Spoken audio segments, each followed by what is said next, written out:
Welcome to the Herd and 10 podcast. Here's your host, Jake Vertinsky.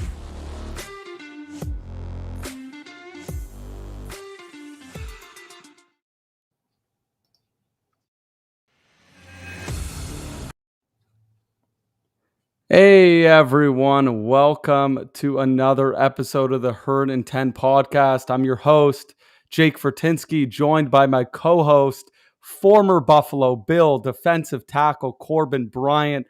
Corbin, this is our first time live. We've never done this. We'll see how it goes. We'll see if people like it. We'll see if we like it. It's definitely something different for us. We usually record, edit, etc.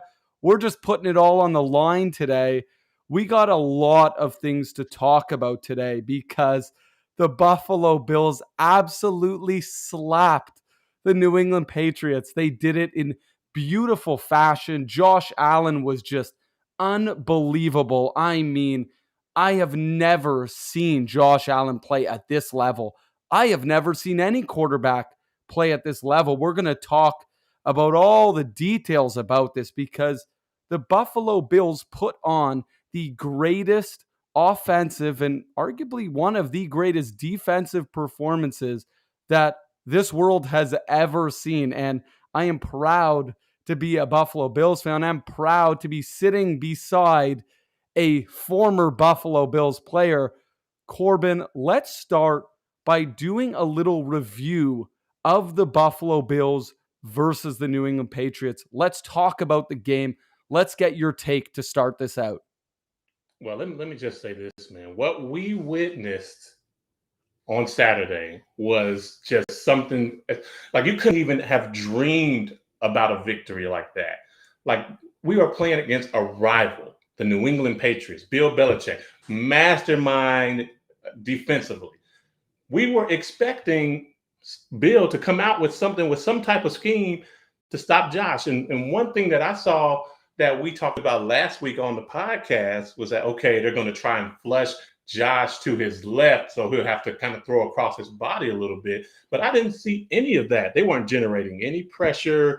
They were kind of rushing him up the middle, kind of giving him the edge to run.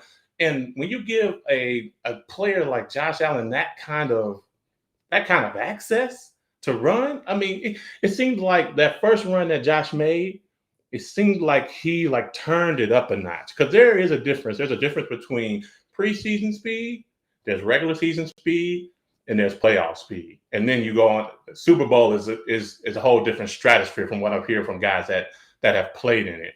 But it seems like our team, we were just ready.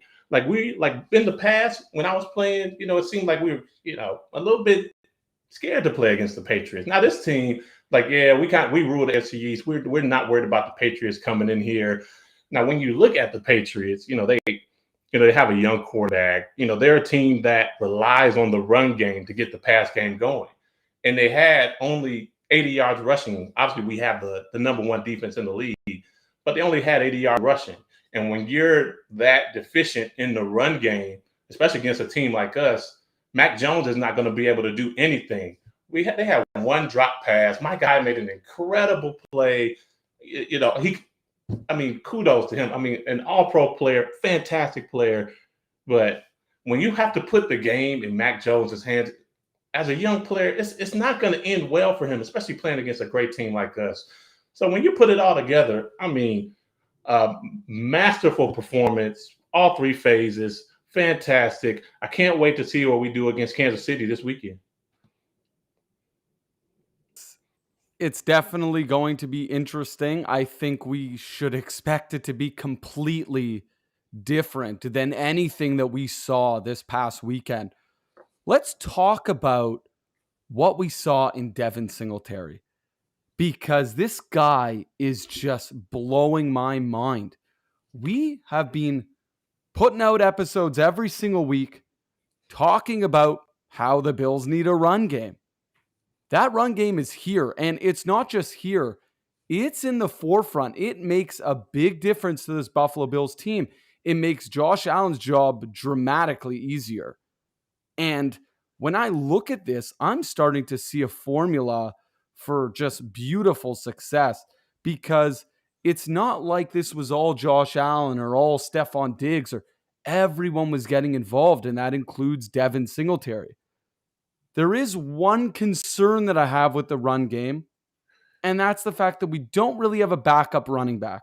Zach Moss, I believe, had one carry. He did nothing with it. He couldn't get in the end zone. He couldn't even gain a yard.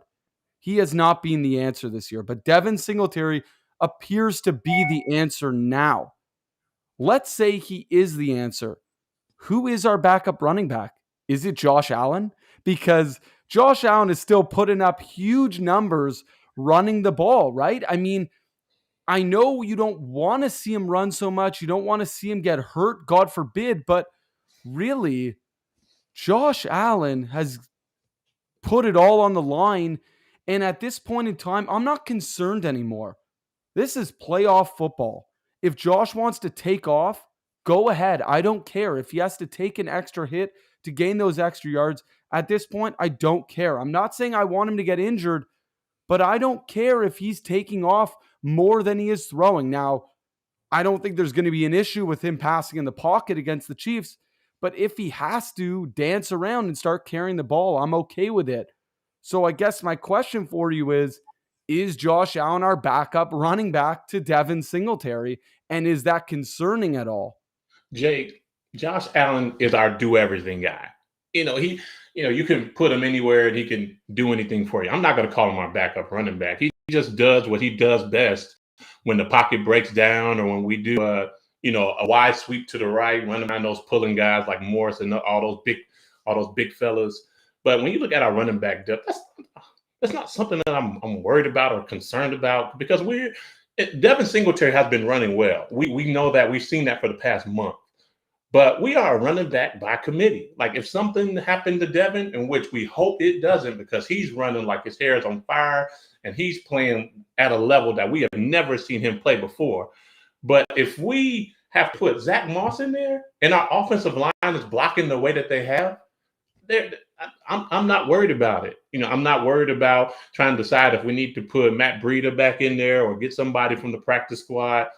Let's just ride. We're a team that's been riding with what we have. We, in comparison, are pretty much, when you look at the same team as the Kansas City Chiefs, like barring defense, because our defense is much better than theirs. But when you look at our offense, we're very explosive on offense. We have a quarterback that has a cannon arm that can throw it anywhere. We have explosive receivers that can stretch the field and we have some slot receivers that can make some quick moves and get down the field.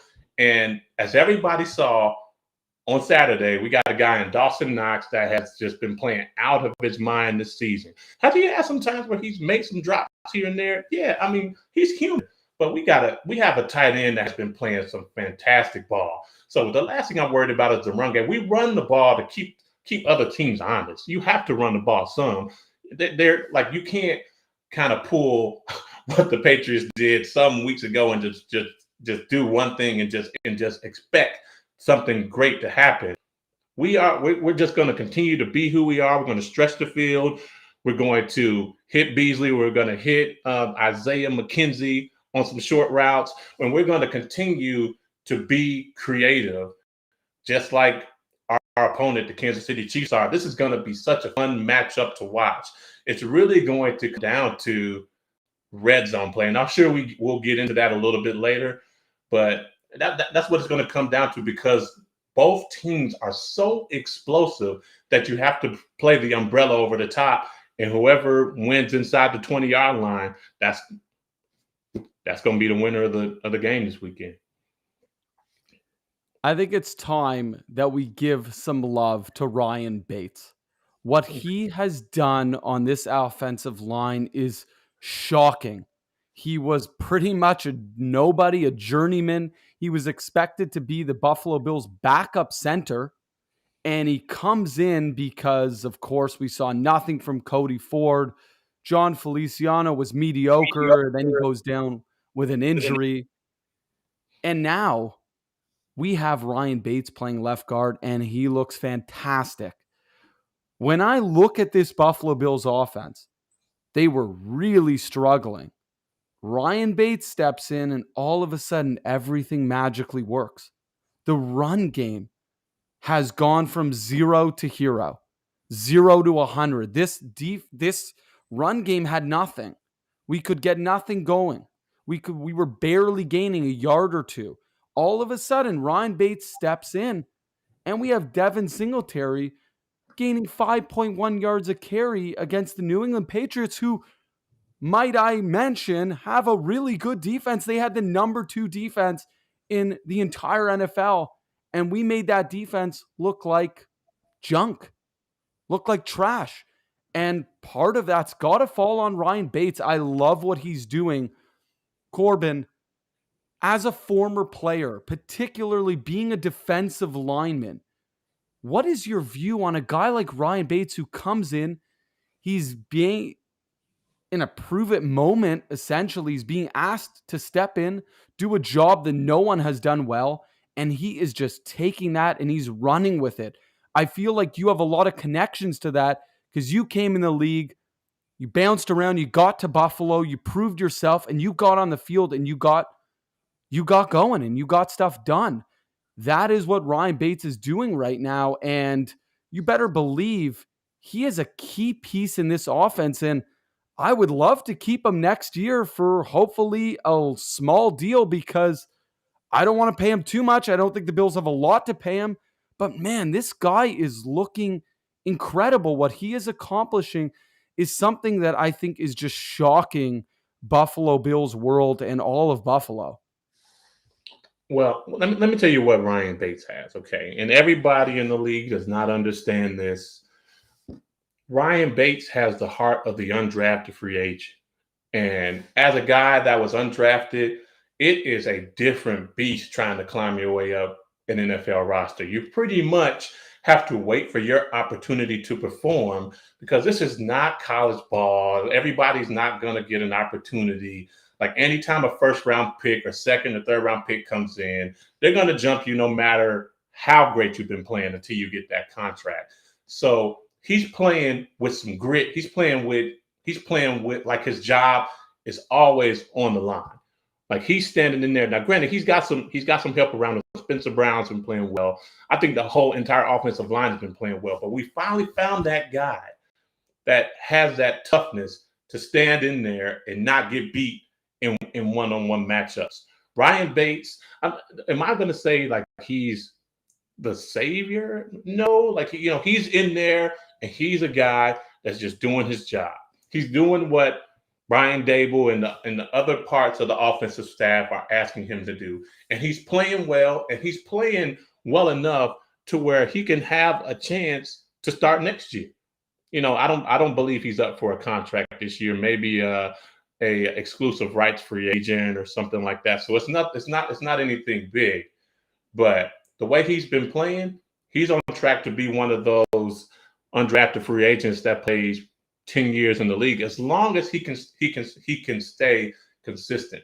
The key for me and what I looked at with other undrafted free agents is consistency and health.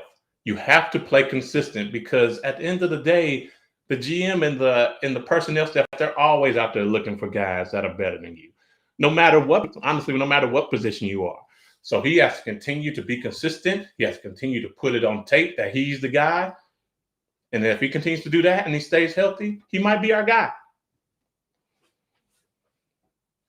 Absolutely. He has really turned things around, and I don't think that we have anyone else there right now that deserves the job more than him. I love that he's a grinder. He's worked his butt off to get to this point.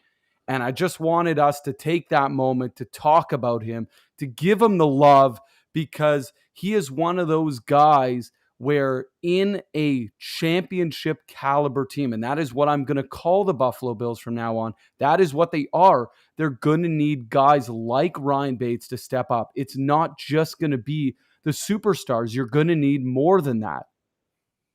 The final topic that still sort of connects to this week, last week, is the Buffalo Bills coordinators, both on the offense with Brian Daboll and on the defense with Leslie Frazier. Both of those guys are getting a lot of looks for head coaching gigs. And what the two of those guys have done has impressed me. I'm sure it's impressed you. It's impressed many of our listeners checking us out now. And the unfortunate part is, a lot of times when guys do a really good job as a coordinator, they get that look, they get that job offer as a head coach. Now, Leslie Frazier has been a head coach in the NFL. He's had some success. Brian Daboll has not had that opportunity yet. So to me, when I look at these two guys, I feel like Brian Daboll's more likely to jump at that opportunity. I don't know if Leslie Frazier wants to leave. I don't know if he wants to be a head coach again. I feel like he's definitely liked being a defensive coordinator, working with Sean McDermott, who, of course, was also a defensive coordinator prior to taking the head coaching job with the Buffalo Bills. So I feel like he enjoys working with McDermott. I guess my question here is, where do these guys stand based on what you think is going to happen? Are both of these guys leaving? Are they both getting head coaching jobs? And if that happens, are the Bills in trouble? Is this just how it goes when you have a great team? You got to find ways to bring in new talent, just like you do with players. Well, Jake, when you have the number one defense in the league, other teams are going to look at the coordinator and go like, who's the coordinator? Oh, it's Leslie Frazier. Oh, the Buffalo Bills offense is so explosive. Josh Allen's doing this, and he's doing, throwing passes, and he's just playing so dynamic. They're going to look at the offensive coordinator. But what other teams are looking for in a new head coach is that leadership ability. You can call all the plays you want. I can name guys up and down the list, guys that have been fantastic play callers on both sides, but kind of lack that leadership. They've lacked kind of giving away the reins of play calling a little bit. That's something that I see in Tampa. Bruce Arians, he gives the play calling to Brian Leftwich. Obviously, he's not a defensive guy, so Todd Bowles just kind of takes over that, and he calls great games. But teams are looking for that leadership ability. And as far as what Brian Daboll, in which I think he's had more interview requests than Leslie, what he should be looking for is a place that has a good infrastructure. And by that, I mean some players. You got to have some players on your team if you're going to be the coach. I don't care what kind of coach you are. I mean, Bill Belichick has done the best job he could with the New England Patriots. But when you lose the GOAT, they're just a regular team now. And when you look at what the Buffalo Bills have, we have, he wasn't named this year, but we have an all-pro quarterback. Let's just be honest. Like, Josh Allen's an all-pro. He's a perennial Pro Bowler if people would actually vote for the right people. We have Stephon Diggs, one of the top receivers in the league. We have up-and-coming receivers, Gabriel Davis. We have a veteran in Cole Beasley. Our offensive line is playing better. People want that. But when you go to a new job, they have to have that. You can't have what happened in Houston. We all know what happened down there. They brought the coach in. They have no talent. What do you expect David Culley to do? What do you expect? Like, you go down to Miami. They're okay. Brian Flores gets fired. They don't have anywhere near enough talent to actually make something happen. You look at another example. You look at the Arizona Cardinals. Cliff Kingsbury, he goes over there. He gets a dynamic quarterback in Kyler Murray. He has Fitz for a year. They trade and get a DeAndre Hopkins. They have a good offensive line. They have a solid defense. They get a great defensive coordinator in Vance Joseph. That's what you have to have. You can't go into these situations blindly, Jake. It's just, I think it's just so stupid. And that's what's been happening over the years when you look at a franchise like the Cleveland Browns. Maybe the Cleveland Browns have it now because they're actually winning some games. They're not doing as well, but we're used to the Cleveland Browns being at the bottom of the bottom. But through the years, they just, okay, let's just hire this coach and not have any players. Oh, let's fire him. Let's hire this coach and let's not get him any players. Like that is something that Brian Daboll should be looking for. And there are a list of teams out there with some players, but it is my hope that, they will look around and maybe want to stay with us because we love being consistent. I love when I see teams that continue to have the same coach and staff. And I know people want to move up, and that's great. But I would love for these guys to stay another year because I'm really enjoying watching the team. But if they make another move, I hope they make the right move to where they can go out and succeed. And look, it's tough because it's also important for Josh Allen's development. Now, he's of course developed into one of the best quarterbacks in the league, and a lot of that is going to fall on Brian Daboll, which is part of the reason why he's getting so many looks at head coaching gigs. Now, maybe Brian Daboll wants to stay and be with a star quarterback because there's no question that wherever he goes, they're likely not going to have a guy like Josh. They're either going to need to draft a guy or they're going to have a guy that needs significant development. Maybe Brian doesn't want to take that job on, just like Leslie doesn't want to take on a job that's going to need him to revamp and reinvigorate a defense. And he's got it here. He's got a great defense with the Buffalo Bills. They don't even have Tre'Davious White playing, and it's not making a difference. I mean, it's hard not to want to be a coordinator when your team is so good. There definitely is some of that intrigue. And I'm hopeful, like you, that they stay because of that. They want to stay because they want that consistency. They want to be with a team that's not only good now, but is going to be good for a long time. When you look at the Bills roster, top to bottom, it can be a good team for quite some time. Now, is it going to be for a decade? No one knows. But there's no question there is enough talent under contract that the Bills should be a really, really competitive team for at least another 3 years minimum. And in my eyes, they're always going to be competitive if they have Josh Allen. I want to bring up perfect example, the Pittsburgh Steelers. We all know Ben Roethlisberger, he's likely retiring. He likely just played the last game of his career. And he hasn't been good in quite a few years, particularly in the last couple of years, but the guy knows still how to get it done. The Steelers still go to the playoffs every year. So we can say what we want. Guys are going to leave, coaches are going to leave, but if Josh Allen stays, this team should be good. If Josh Allen, who we think he is, which is a top tier quarterback, arguably the best in the league, then the Bills are going to be a really good team for a very, very long time. Corbin, I think you got something there. Yeah, Jay, and you bring up Pittsburgh. Pittsburgh, I played there my first 2 years, and let me tell you something. The majority of that coaching staff is still there. Like their defensive coordinator, Coach Butts. He may have gotten some interviews. I've never heard of anything. He's still there. That is a team of continuity, and that is something that I think we are building that in Buffalo. That's something that I think Brandon Beane is focused on. Obviously, Sean McDermott's focused on. When you have that continuity year in and year out, and that's something that the Patriots had for like over a decade. I mean, guys come and go, but if you keep that core group of guys around, I mean, it makes teaching things a lot easier in comparison to when I was in Buffalo and I had a new defensive line coach every year. And I mean, playing defensive line, you can do it like the back of your hand when you were playing it as long as I did. But I mean, you have to learn, like, okay, what do you call an inside stunt? Okay, I call it a jam. Okay, next year a new defensive line coach comes in. Oh, what do you call a inside stunt? Oh, I call it a spike.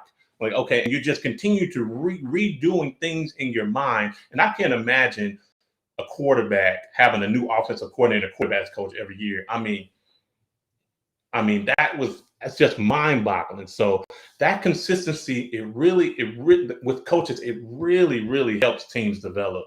So I mean, we're hopeful that our guys can stay, but man, like I said, if Brian Daboll leaves, I don't blame him. I mean, go out and write your own legacy. But what if we can just, if he looks at the teams or the Texans are interviewing him and he doesn't want to go and he should not go there, I wouldn't tell any head coaching candidate to go to that place.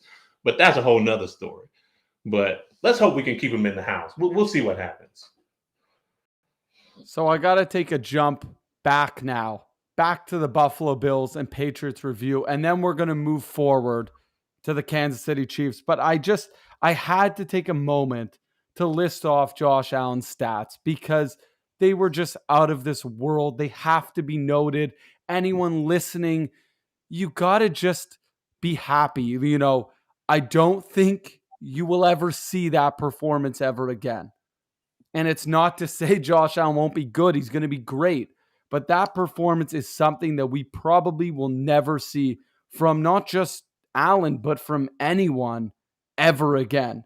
He went 21 for 25, 308 yards passing, 5 passing touchdowns, tacked on another 6 rushes for 66 yards, and a passer rating of 157.6.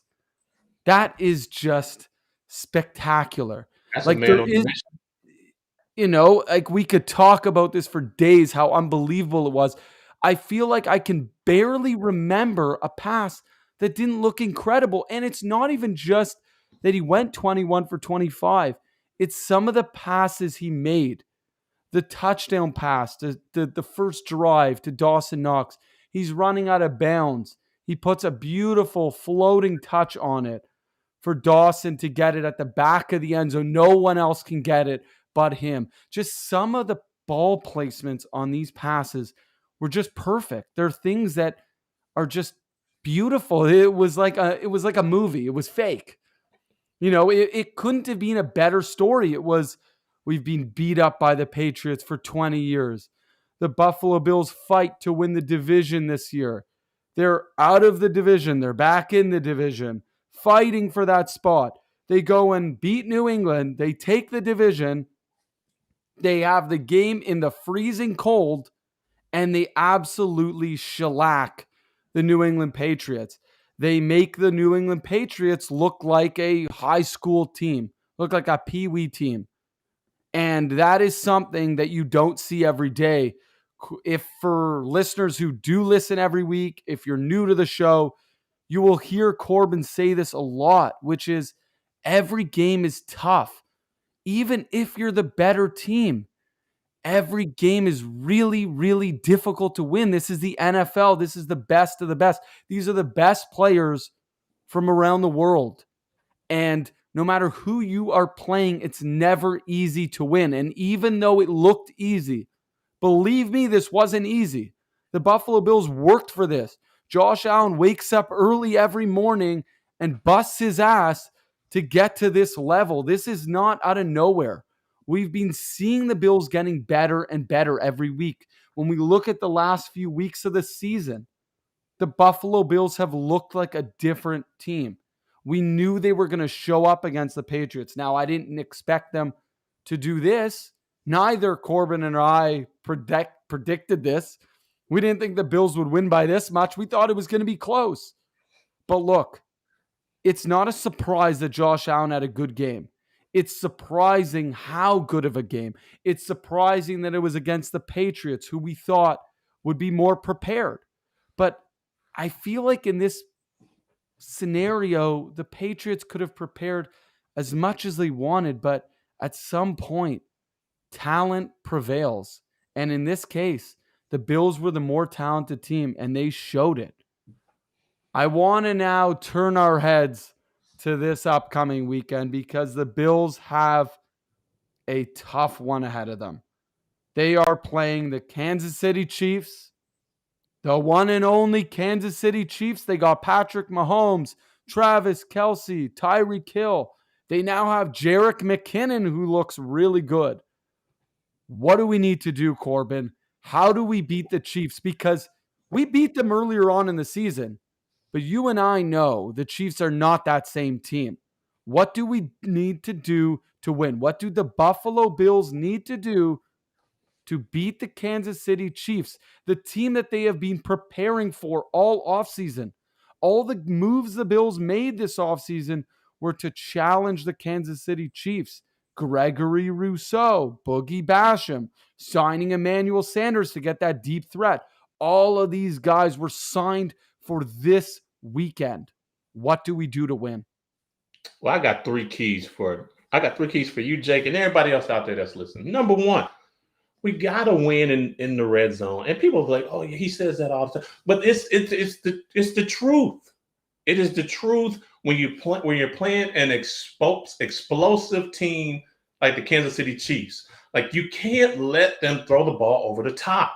So what you have to do is play an umbrella over the top, play a little cover four, mix in maybe some cover three here and there. But you can't let them throw the ball deep and let Tyreek Hill just run by guys. I would rather them chip the ball down the field, throwing 5-yard, 10-yard passes, because those type of passes won't beat you. They don't. The type of passes that beat you are the 25-yard pass or 30-yard pass that you saw yesterday that Mahomes threw to Travis Kelce, where he's just running all over the field. Those are the things we have to avoid. We have to keep the offense in front of us and make them beat us in the red zone. But granted, yesterday they were 5 for 5 in the red zone. So, I mean, we have to figure out a way to stop them there. But on the other side of it, the Bills, our boys, have been playing much better in the red zone. The other day, I believe we were 6 for 6 in the red zone. I mean, something that I haven't seen in a few years from the Bills. We are clicking on all cylinders in the red zone. So whoever is the most efficient team in the red zone is going to win this game. Number two, we have to take some chances. We should not be punting a lot in this game, especially like when we have field position. If we're in the fringe area, if we're like on the 40-yard line, on our own 40 or on their own 40-yard line, trying to figure out what we should do. Like we're going to have to go for it sometimes. We're going to have to. Some 4th and 2, some 4th and 3s, because I truly believe that we're at the point that the Kansas City Chiefs have improved so much from when we played them last time that this is going to be a shootout. It is. Is our defense really good? Yes. Are the Kansas City Chiefs a Super Bowl caliber team? For sure. So all that stuff is pretty much thrown out the window. So it's going to be scheme for scheme. Patrick Mahomes is top 5, top 3 quarterback in the league. It's not going to be that easy, which brings me to my next point, which we have to switch up the coverage a little bit and confuse them like we did in the last game. Now, are we going to get them like we did last time with our 2-man with a robber? I mean, maybe, but that's something that worked out for us really well, and how we confused Mahomes and got Micah Hyde that pick to take it to the end zone. Micah Hyde is laying in the weeds, and Tre'Davious White is trailing the guy, and Micah Hyde just comes in and takes the pick. We have to do things, and we have to hide our coverage and shift our coverage around in the back end to confuse them. Now, is it easy to confuse Patrick Mahomes? This Patrick Mahomes that we see? Not the early in the season Patrick Mahomes, for sure. But we can't be deer out there just standing around, looking around, just waiting for him to make a play. We have to move around. We have to get some pressure on the guy and keep Patrick Mahomes in the pocket.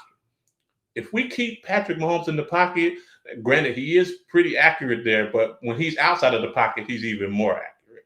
So we have to make sure we mitigate what they're trying to do best and keep him in the pocket, in which I think the Bills do a good job of. There were times last week against the Patriots where we were taking some edges and allowing Mac Jones to run for a few yards.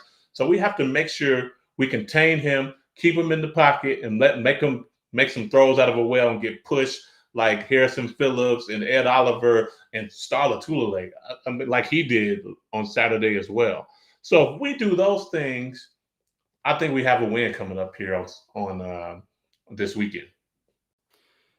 Yeah, look, it's not an easy task. It's certainly a tall task here, but it's possible.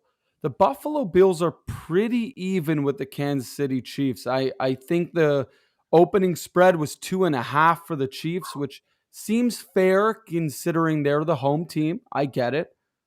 But I feel like the Bills can do this. They are the number 1 defense, and I don't think that's being talked about enough. That, to me, is the big factor here. We know Josh Allen's going to be great. We know the Buffalo Bills offense is going to be great. We know the Kansas City Chiefs do not have a great defense. Now, they have a pretty good pass rush, and the Bills really need to be prepared for that. If you don't give Josh time, it's going to be really tough to win this game. But I think the key to this is our defense, and you talked about it, which is containing Patrick Mahomes. but not just containing him. I think we need a spy on him all game. When I watched the game against the Steelers, I saw a big hole constantly up the middle. And I saw Patrick Mahomes take advantage of that. He would scamper for 20, 30 yards. We cannot allow that to happen. I think there's that balance between being too aggressive and not aggressive enough as a defense. And that's a really tricky thing to balance when you're playing a team like the Chiefs who have so many weapons, but also so many different types of weapons. They have Kelsey, who's that big body. He can obviously catch it deep, but a lot of his catches are going to be up the middle. Then you have Tyreek Hill, who's really going to burn you deep. And then you have Patrick Mahomes, where if he catches you sleeping and not spying him, he will run for 20 plus yards. So I think you have a lot of things to cover here, but I think this is a Buffalo Bills team that can do it. I just think they need to be very careful with the way they're calling plays, but you don't want to get into something where you become too conservative. Because I've seen the Buffalo Bills do that before, right, Corbin? Where they've been a little too conservative. And when you do that, you end up in a situation like we did last season where the Chiefs have no issue going up and down the field. It's okay to give them some short yardage plays, but you can't be leaving them 12, 13, 14 yards down the field. Because if you're going to start giving up those chunk plays, it's not going to end well for the Buffalo Bills.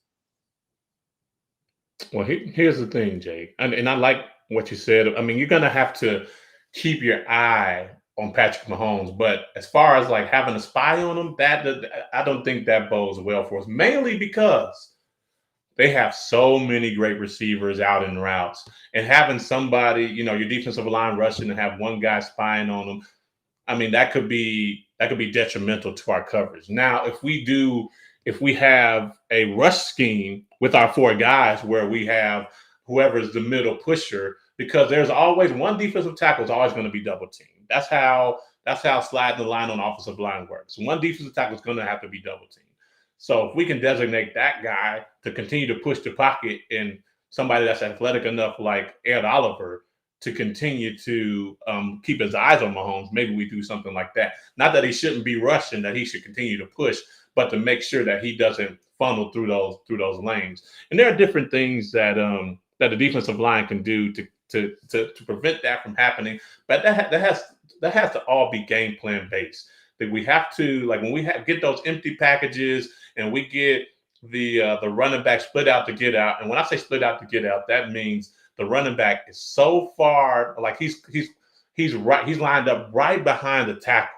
So when he's lined up that wide, we know he's not getting the ball in the run game. And when we see that, we can say, okay, all right, look at Jerry and say, hey, okay, we need to twist on this. We need to run a TE game, or we need to run an ET game, or whatever they want to scheme up to not allow him to have those rush lanes. That's something that Coach Eric Washington and Leslie Frazier are going to have to talk about, because we can't take a guy out of coverage in this game. It's just not going to be conducive to us being successful.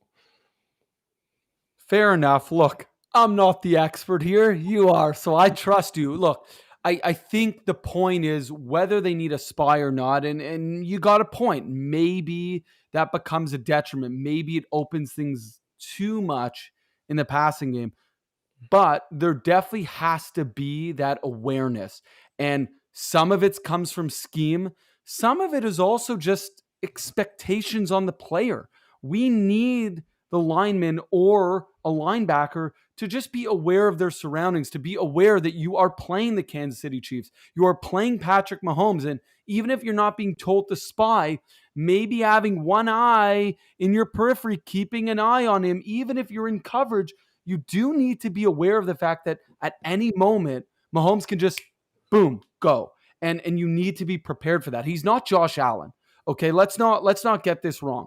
He is a dual threat, but he's not Josh Allen. He's not running over guys. He's not jumping over guys. He doesn't have blazing speed, but he can run if he needs to. And I just worry that the Bills are going to be so focused on stopping the pass, they're going to forget about him. And all of a sudden, Mahomes is going to have 75 plus yards rushing, and we're going to lose the game, and we're going to go, wow, we just lost because of Mahomes' legs. Like, I don't want that to happen. And we have lost to the Chiefs before because of running. I've seen that before where we covered the pass so heavily that they just ran the ball. So my point here is for everyone listening, just to wrap it up here, is that we need to have a balanced defense in this game. Because if you go too heavy stopping the pass or too heavy stopping the run, you're just opening up an opportunity for the Chiefs to exploit you. And I've seen it happen too many times to too many teams, including the Buffalo Bills, that I don't want that to happen.